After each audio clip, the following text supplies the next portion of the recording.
Now, another use case could be a person who wants to actually jump companies, right? I mean, they could be from a TLC college and they are possibly in a service-based company, right? And they want to jump to a product-based company, right? So, I mean, don't hesitate in talking to people, connect with people over LinkedIn. Try to get that like 4-hop contact, 3-hop contact, where you know that person who is in a tier 1 company. Welcome to Beyond Code Conversation with Recro. Beyond Code is a interactive series of conversation with experienced developers where we talk everything about everything that a developer would like to know beyond code. I'm your host Rashmi, and today we are going to talk about working at Uber. Our guest speaker for today is Mr. Shakti Kheria, who is a senior software engineer at Uber, who is having 6+ years of experience in the industry. Shakti, thank you so much for joining us. Welcome to the conversation. And it's my pleasure to join. I mean, and thanks for the opportunity. I love to have these conversations, and thank you for having me here. Let's start with a quick introduction about yourself. Let us know a little bit more about yourself. What do you do at like in general, and where are you from, and things like that.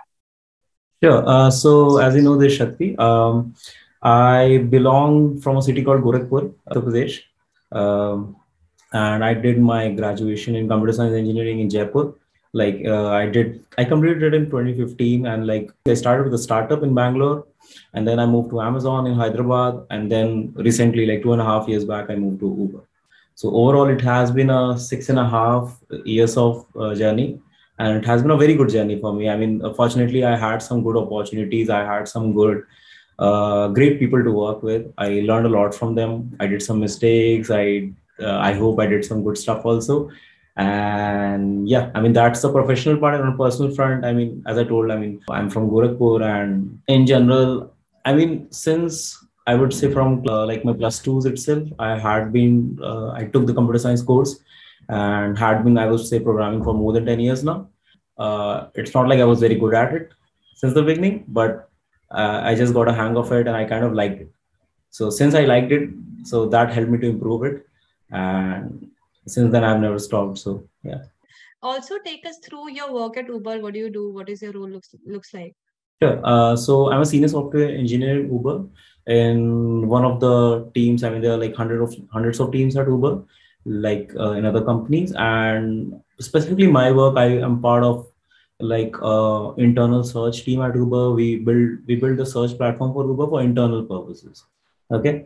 So that's my work in short. And as a senior software engineer, I mean, in day-to-day work, right? I mean, there are different parts of the work. It could be actually like core coding, I mean, coding a new feature, or it could be adding a new overall capability to the platform, right? So basically, the platform is reusable for multiple tools, right? That is one way I can contribute to the company.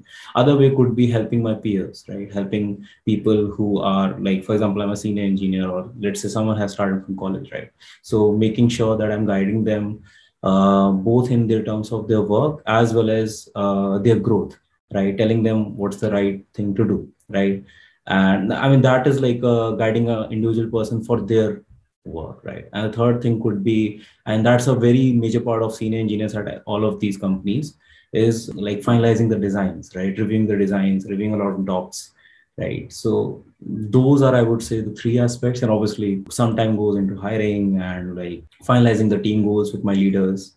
And we have like quarterly goals and annual goals and everything. And there's I would not say complicated, but there's a set process to it, and it has to be done on a certain timeline. And everyone from the team fits in, actually, right? It's not just me, but everyone has their say in it, and I also have to say.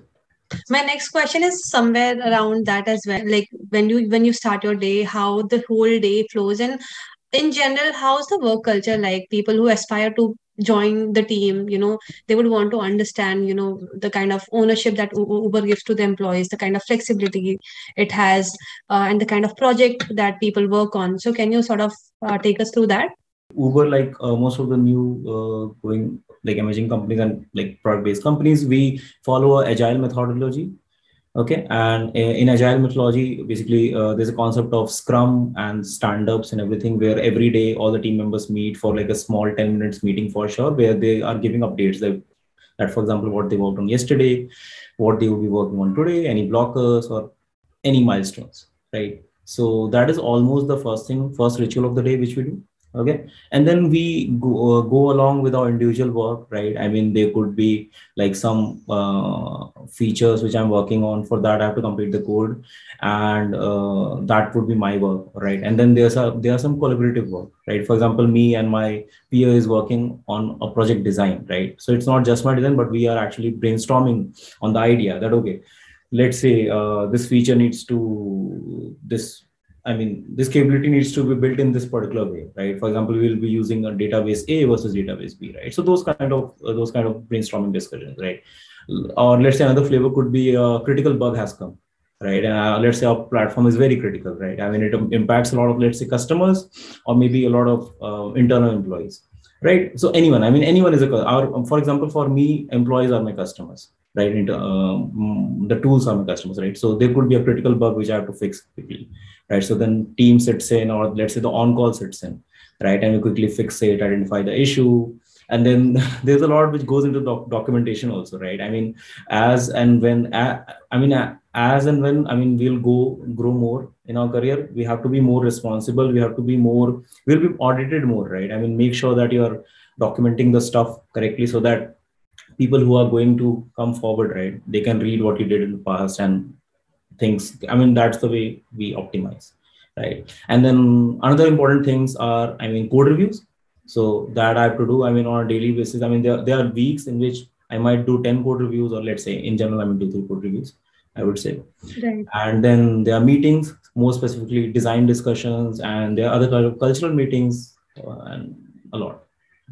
I missed the last part of your question. I mean, it was about work culture. How's the work culture of Uber looks like? definitely. So, first of all, I would say any company, right? I mean, especially Uber, the scale at which Uber operates, or let's say Google or Amazon operates, right? Haven't worked in Google, but my friends are there, and I have worked in Amazon. So, I mean, all these companies, right? I mean, overall, obviously, there's a good culture, I would say, but on a day-to-day basis, it really boils down to your team, right? And I mean, it's not all like, I would say, flowers and greenery out there. I mean, it's not like it's wrong or right, but it's more about the compatibility, right? So for me, for example, I really love my team actually, with whom I work at Uber, but it could have been the other way around, right? And it's totally okay, because my priorities could be different and my team's priorities could be different, right? So yeah, to start with, I mean, for me, the culture at Uber had been very, I would say, fortunate for me, both in terms of my team's culture, and I would say overall the engineering culture at Uber, right? I mean, I have moved from one organization to other, and I really felt that positive change at Uber. I mean, the way the engineers specifically interact with each other, there's an active community, and I mean, the accessibility of help, right, which I have seen at Uber is, for me, I mean, I would not say my experience is very huge. I mean, it's just 6.5 years, and I would say it's not large enough to like define that, okay, this is the best way. But for me, at Uber, the engineering culture has been very good. I mean, the accessibility to help, the nature of people, and the talent, right? I mean, the people I have met with, I mean, they are really good. I mean, they are great engineers, I would say. So, Shakti, you like when you started your journey in the tech industry, you had this thing that you want to work with Uber, or how did it happen to you? I mean, how did Uber happen? How did Uber happen is like, I was at my previous company. I mean, it was not a plan. I was not looking for a career change, because normally when people are looking for a career change, they actually interview for 2-3 companies. So Uber was a single company I interviewed for, because I got this opportunity like suddenly. I mean, I got a call from the recruiter, and as per my understanding at that time, right? I mean, Uber was a very big fish to catch. And I mean, if you want to really crack the interview, you have to prepare for a few months, right? So I thought that, okay, anyways, I'm not looking for a change, and let's just give it a try. I cannot really dedicate 2-3 months interviewing, because it's okay, right? Now, what happened was that fortunately, I was able to crack interviews. Okay, and I mean, specifically, I mean, for SE2s, right? I interviewed as an SE2 at Uber, software engineer 2 at Uber, and design rounds are very critical. Okay, so fortunately, I would say my best round, which I clarify. I cleared was the design round, and as an interviewer myself, I know that if someone really does very good at design, then they are like uh, they might be in unless they are major red flags, right? So fortunately, I didn't really prepare because I was not looking for a change. That's it, what it is. But I was able to clear the interviews, and then again the perks and comp at Uber. It was very good, and the growth opportunity, right? So when I interviewed, right, I was made aware by the recruiter that the team I'm interviewing for is getting set up right now. So, that was kind of a bet for me, because obviously it means that, you don't know, right, what is there for the team. But what is definitely true is if the team is getting just set up, you have a lot of growth opportunities, right? So you have a lot to do. Everything, nothing is there, right? You have to really collaborate and everything. So that is where I took the bet, and obviously the perks and compensation of the Uber really helped me to take that decision. So yeah, that's how it happened for me, and after that, it went really well. Okay. Although you said that you were not, exploring at that moment, but someone who is exploring and who would want to work for Uber and want to experience the kind of work culture and the team it has, what tips would you like to share with them in terms of preparing for the interview, cracking coding interviews?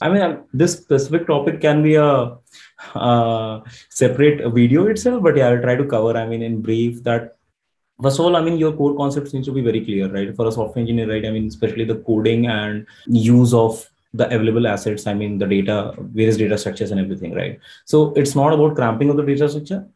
Just you don't need to mug up the concepts, but mug up the solutions, but you have to understand the concept, right? Because you really have to solve day-to-day problems where the data could be complicated, right? And you need to have the best solution, right? So if your concepts are clear, then obviously you will be able to clear the interview. And as and when you go more senior, right, most important rounds are design rounds, and they are like, they make a very heavy, so I would say coding and problem solving round, right? They are more like, I would say, qualifiers, right?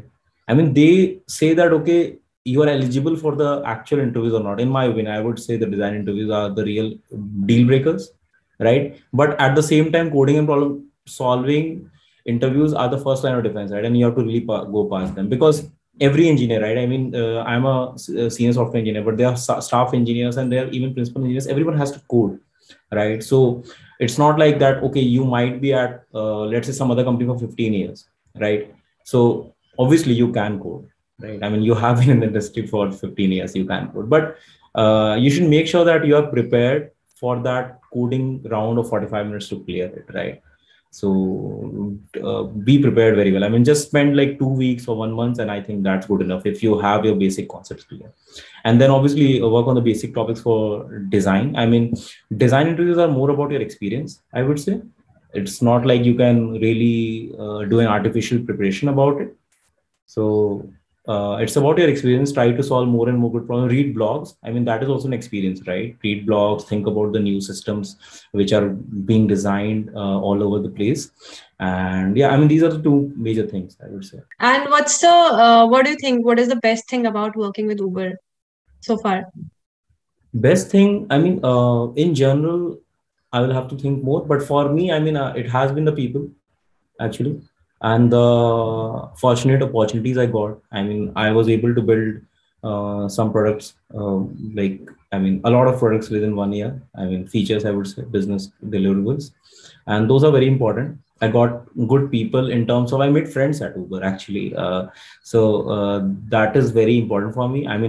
People take precedence over work and money for me. And in general, best thing for anyone I can tell, if they are looking for good engineering, folks to work with, and good like great minds to work with, they can definitely come at Uber. So yeah. Awesome. So it's about people at the end of the day. Definitely. After 6.5 years, I know it is about people. It is about the relations we are building. It's about the peace of mind. And I can have peace of mind in $100K. Someone can have peace of mind in $60K or like $400K. It's totally upon the peace of mind and happiness.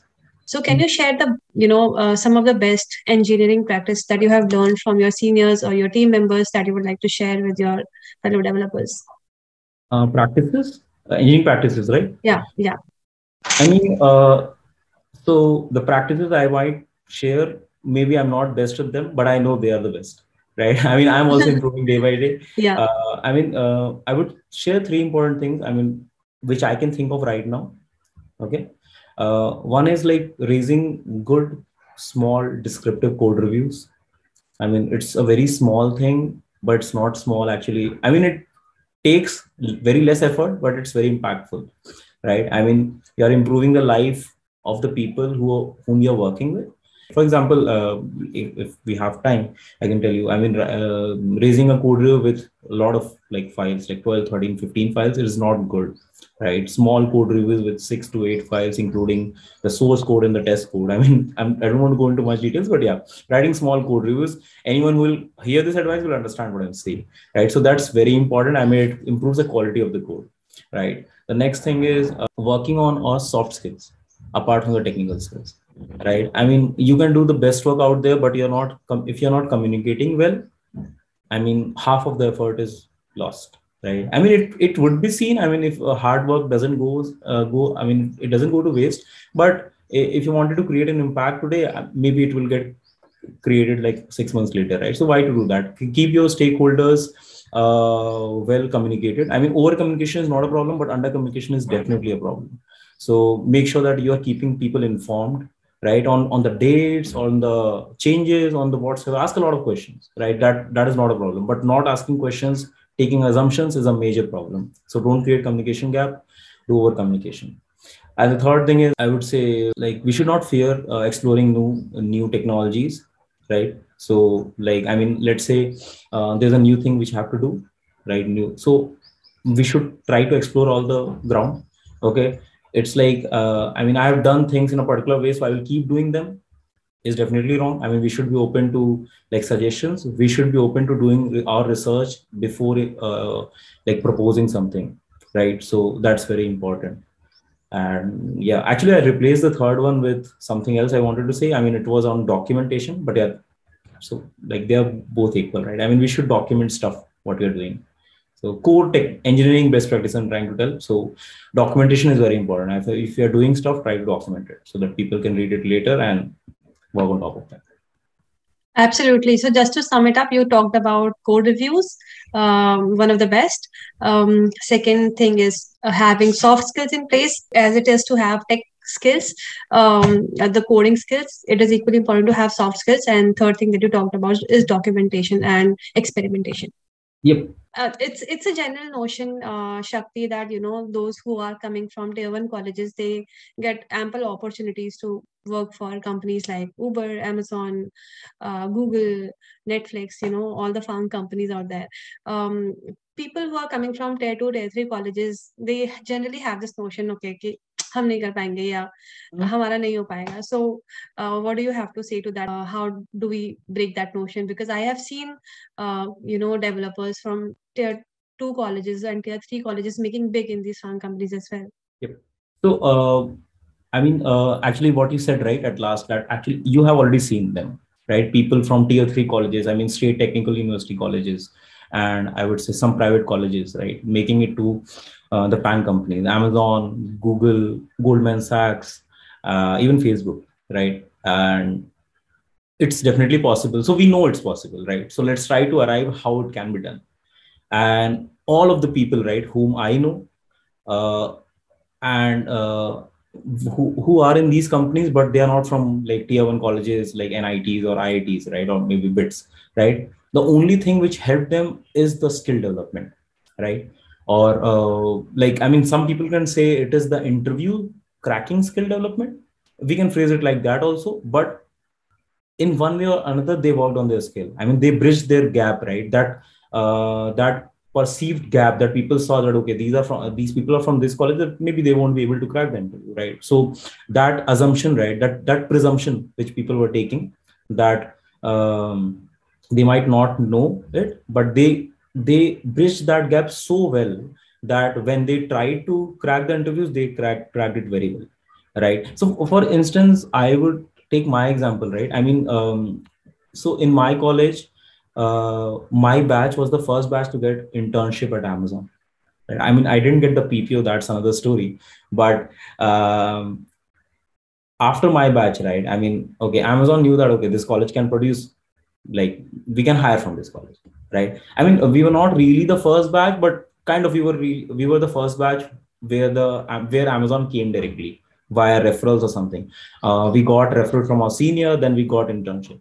And post that, right, all the batches 2016, 2017, and I don't know about after that, maybe 2018 also. So after that, Amazon was coming to campus, right? And then next year it took 7 people. Then it took like, I don't know, 18, sorry, 14, 11, whatsoever, right? So now Amazon knows that, okay, this company, this college has people who can crack our interviews and have the skill, right? So that is one way. And other ways, I mean, keep working on the skill development, try to connect with people over LinkedIn, and then you just need to crack the interviews. I mean, and then you're in. And once you're in, then obviously it doesn't matter. I mean, your colleague could be from BITS, IIT, or I don't know, maybe they might be homeschooled, right? You don't know. One last thing that you would like to share with the fellow developers if they would want to grow in your career. I mean, somebody who is watching this video, and although we talked about a lot of things already, we talked about crack coding interviews, we talked about best engineering practices, we talked about work culture at Uber. But just to sum it up, if you have to give few tips or advices to the fellow developers out there in terms of how to grow in their career or how to grow professionally, what would that be? I would say, I mean, so it depends on person to person where they are, I mean, what they're looking for. But more specifically, like, I mean, talk it out. If you're looking for growth in your current company, then have that objective and ambitious conversation with your manager, okay, with a mentor at your current company that, okay, I want to grow. Okay, what do I need to do? Right. And if you yourself don't, I mean, do your homework before talking to them. I mean, you should know actually, but get their approval that, okay, you and your manager are on the same page that, okay, you need to do these 10 things to get to the next level, maybe. Right. Now, another use case could be a person wants to actually jump companies, right? I mean, they could be from a tier 3 college and they are possibly in a service-based company, right? And they want to jump to a product-based company, right? So, I mean, don't hesitate in talking to people, connect with people over LinkedIn. Try to get that like 4-hop contact, 3-hop contact, where you know that person who is in a tier 1 company, right? For example, a fan company, right? Connect with them. I'm telling you, I don't have any reason to not refer you. I mean, I don't have any reason to not refer you. No one has that, because in fact, we all are incentivized for referring people, for referring good people, right? So be fearless. I mean, talk to people. They will definitely refer you, and obviously don't spam them, right? They will refer you. Please prepare for the interview. Try to do the skill development. I mean, so one thing is actually preparing for the interview, right? Other thing is actually learning, not thinking about the interview, but actually learning, right? And if you're learning and if you have that capability, automatically you will be taken by you. Recruiter will contact you in some way or another. I mean, you might get contacted.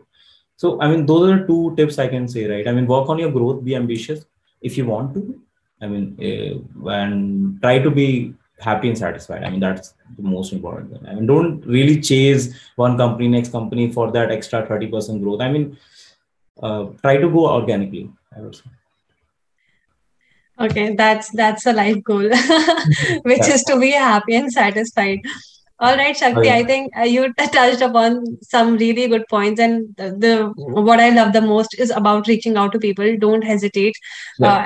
and unless you ask, the answer will always be no. That's my personal mantra. So go out there and ask people if Yeah. you have anything to sort of ask for, or if you need help or any kind of guidance for that matter. I personally come across a lot of people on LinkedIn. I reached out to you on LinkedIn and you accepted. And today we are having this conversation, right? Thank you. So it's all about reaching out and asking that one question, and you never know how the opportunities will unfold for you. So I love that the most. So thanks, Shakti, for being a part of the Beyond Code conversation. Let the viewers know how they can connect with you if they want to. Sure. I mean, best way to reach out to me is over LinkedIn. I think linkedin.com/Shakti Kheria. That's my handle, probably. Otherwise, anyways, it's a unique name, so you can find it. And we will provide the link in the description. Okay. Yeah. Yes, yes. We will be providing the Twitter and the LinkedIn profile of Shakti in the description. And you can connect with him on LinkedIn or Twitter and ask for referral, guys. I mean, if you have anything, if you really want to be a part of Uber, or if you need some tips or suggestion that we have not covered in this conversation. So thank you so much, Shakti, once again for joining us. It was lovely talking to you, and it was lovely knowing about your experience. And thanks for all the tips and suggestions that you have shared with us. Thank you so much. Thank you so much, Rashmi, and it was same for me. I mean, and thank you for giving me this opportunity.